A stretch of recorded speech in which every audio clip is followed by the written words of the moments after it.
Let's get right into it. Number 9, you need to earn your vacation. Seriously? Who decided that relaxing is something you have to deserve? Like, if you don't suffer for 12 hours a day, 6 days a week, you're not allowed to rest.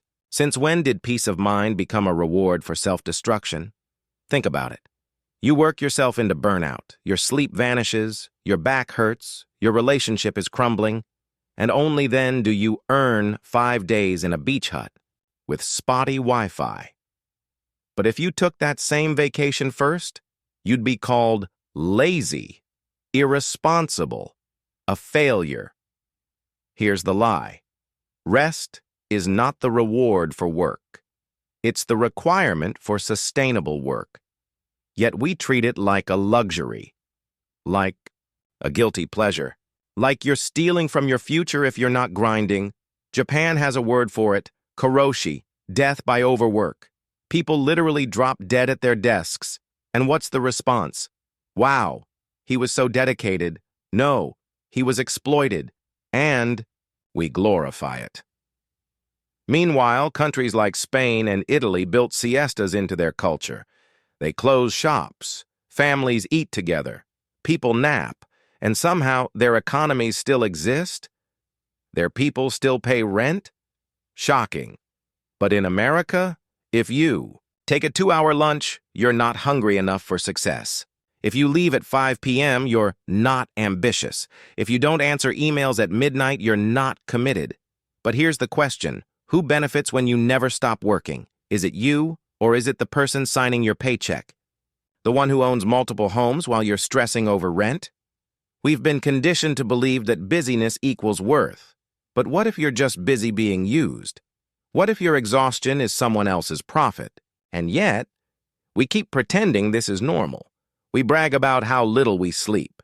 We wear, "I haven't had a day off in 3 years," like a badge of honor. We shame people who set boundaries. Wake up. This isn't discipline. It's self-abuse disguised as ambition. So next time someone says, "I earned my break," ask them, why should healing require permission? Why is it radical to say, "I'm tired. I need to rest"? The truth? You don't earn rest. You need it. And pretending otherwise is the first lie we all nod along to. Number 8. Your job is your purpose. Let's be real. Your job is not your calling. Your job is a transaction. You trade your time, energy, and mental health for money. That's it. It's not a spiritual journey. It's not your destiny. It's a contract. But we keep telling people, especially young ones, find your passion. Turn it into a career. As if passion doesn't die the second it gets a performance review. Here's a disturbing question. Why do we spend 90,000 hours of our lives doing something we hate, just to survive? And why do we call that growing up? We've built a world where your identity is tied to your job title. What do? You is the first thing people ask. Not, what do you love? Not, what makes you feel alive? But, what pays your bills?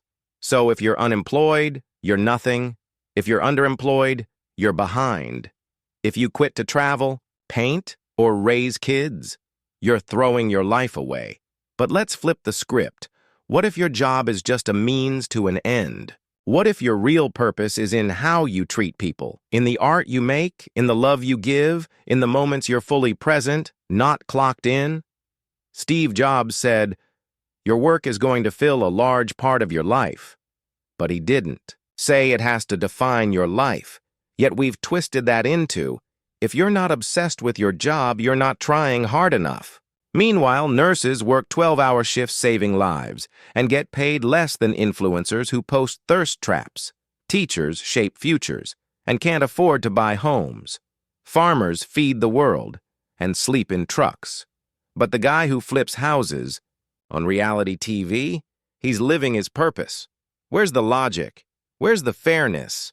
And here's the deeper lie. Capitalism needs you to believe your job is your identity, because then you'll never question the system. If you think your worth is tied to your productivity, you'll never say no. You'll never unionize. You'll never demand better. So we pretend our jobs are meaningful, even when they're soul-crushing. We pretend we're lucky to have a job, even when we're underpaid and overworked. We pretend we're building a legacy, while the CEO takes a bonus for cutting our health care. But ask yourself, if you disappeared tomorrow, how long before your company replaced you?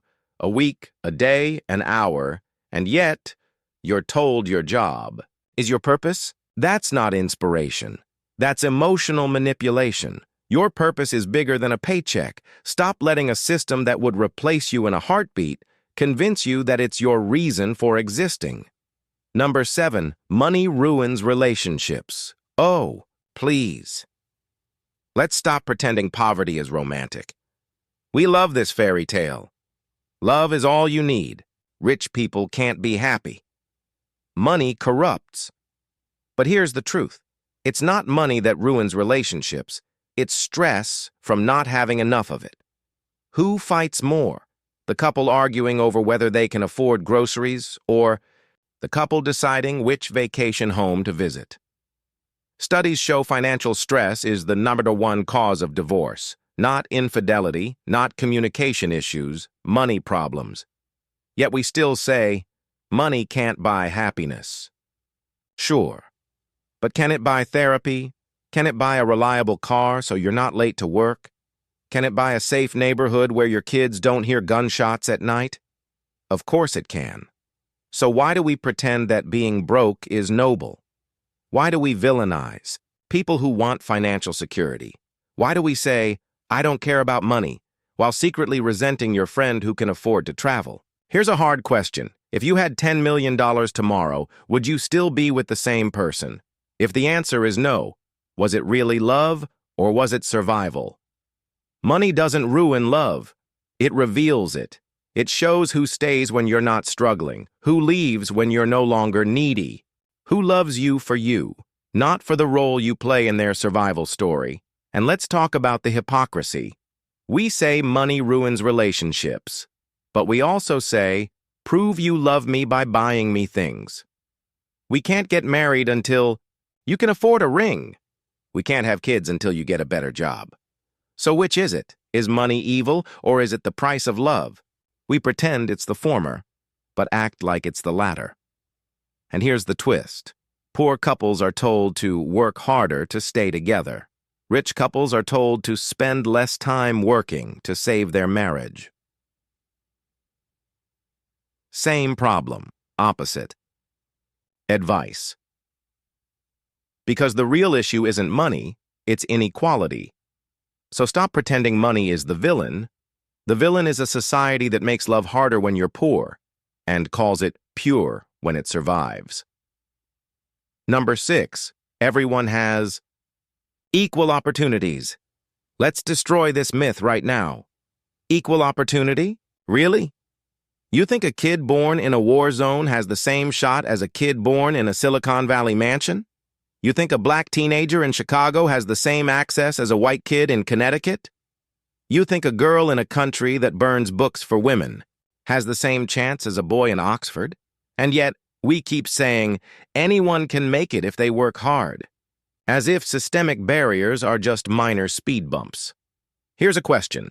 If opportunity were truly equal, why do 70% of Fortune 500 CEOs come from the top 1% of income? Why do legacy admissions exist? Why do rich kids get tutors, internships, and connections, while poor kids get told to pull themselves up by their bootstraps? Bootstraps don't exist when your shoes were stolen at birth. We act like success is a straight race, but it's not. It's a race where some people start at mile 20, some get jetpacks, some have to carry boulders, and we stand on the sidelines yelling, "Just run faster." And when they collapse, we say they didn't want it enough. That's not motivation, that's cruelty. Opportunity isn't equal. It's inherited, it's geographic, it's racial, it's gendered. A study found that resumes with white-sounding names get 50% more callbacks with the same qualifications. So, how equal is opportunity when your name can disqualify you? And yet, we keep pretending the system is fair. We point to the 1% who made it as proof that anyone can. It's called the lottery fallacy. Just because someone wins doesn't mean the game isn't rigged. So why do we keep lying to ourselves? Maybe because admitting the truth is terrifying. Because if opportunity isn't equal, then success isn't just about effort. And if success isn't just about effort, then maybe the rich don't deserve their wealth, and maybe the poor don't deserve their struggle. That thought, that's dangerous. That's why we pretend. Number 5, technology is making our lives better. Oh, really? Then why are we more anxious, isolated, and distracted than ever? We were promised flying cars. We got ads in our dreams. Thanks, targeted marketing. We were told smartphones would connect us. Instead, we're at dinner tables scrolling, while the person across from us feels invisible. Every app is designed to own your attention, not to help you, to hijack you. Social media, it's not a platform. It's a psychological experiment. And we're the lab rats. You think you're choosing what to watch? No. An algorithm studied your fears, insecurities, and dopamine triggers, and feeds you content to keep you angry, scared, and scrolling. And we pretend this is progress? Here's a chilling question. If your phone was a person, would you let it speak to you the way it does? Hey, you're ugly. Everyone's having more fun than you. You're falling behind. Buy this, watch this, hate this. No healthy relationship talks like that. But we let our devices do it 24/7. And the creators, they send their kids to tech-free schools. They don't use the products they sell. Sound familiar? It's like tobacco executives smoking organic lettuce. We act like upgrading to the latest iPhone improves our lives. But when was the last time you felt more present, more peaceful, more connected? Because of an update. Technology isn't neutral. It's designed to profit, not to serve you. And the lie? We pretend we're in control. We say, I can put my phone down anytime. But how many times have you picked it up without even realizing it?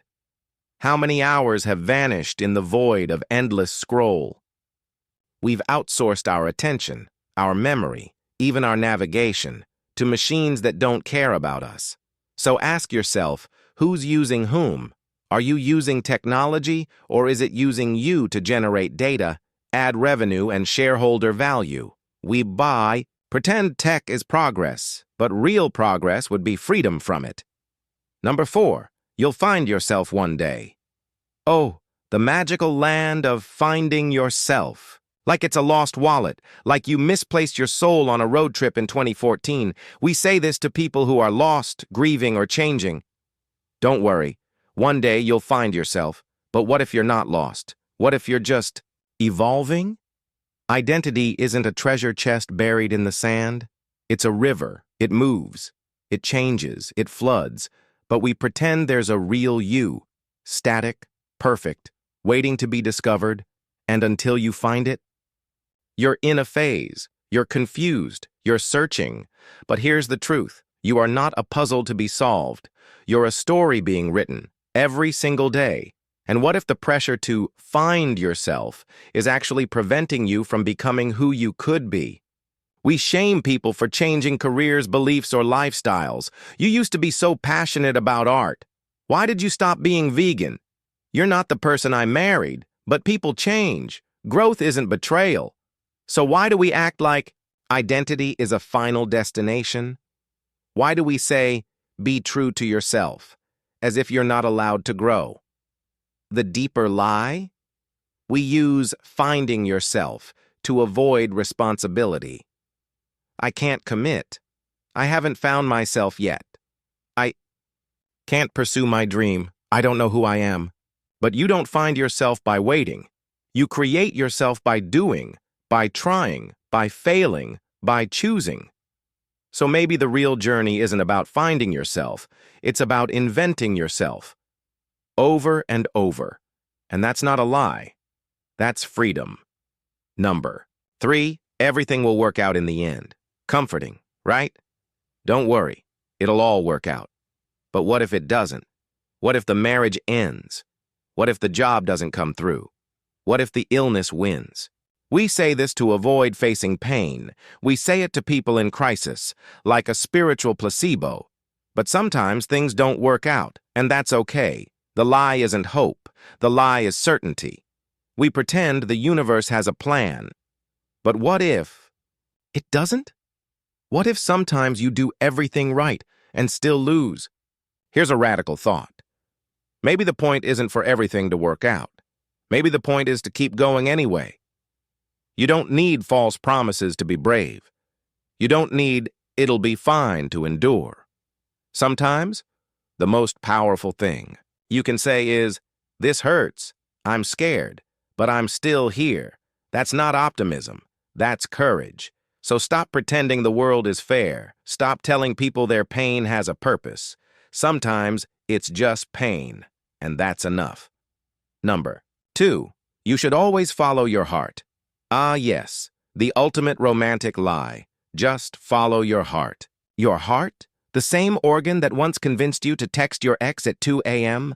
The same emotional impulse that got you scammed, heartbroken, or fired?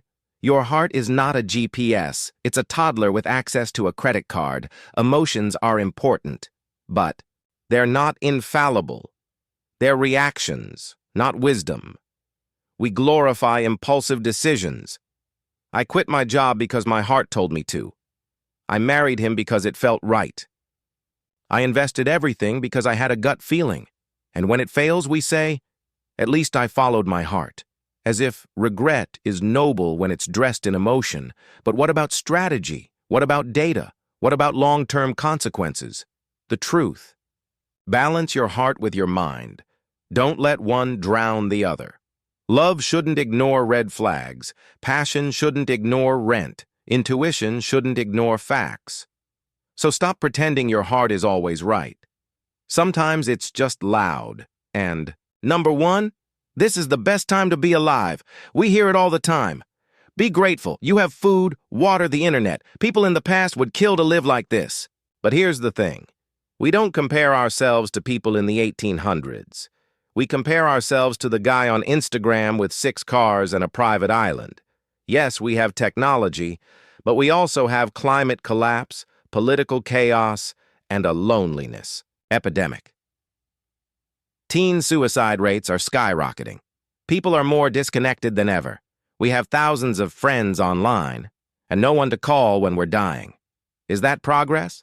We have more information than any generation. And yet, conspiracy theories spread faster than facts. We can video call anyone on Earth, but we can't look our partner in the eye without checking our phone. So yes, we have comforts, but we've lost meaning. We've lost community. We've lost stillness.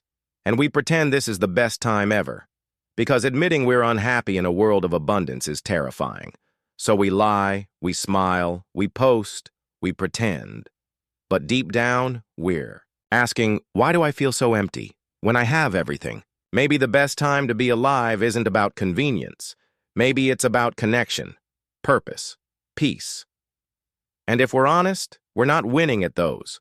So no, this isn't automatically the best time to be alive. It could be, but only if we stop pretending, only if we face the lies, only if we start building something real. That's it. These are the obvious lies we all pretend are true, not because we're stupid, but because the truth is hard. But here's the power. Once you see the lie, you can't unsee it. And once you can't unsee it, you can start living differently. If this hit home, smash that like button. Subscribe for more videos that pull back the curtain, because the world doesn't need more lies. It needs more people brave enough to question them. See you in the next one.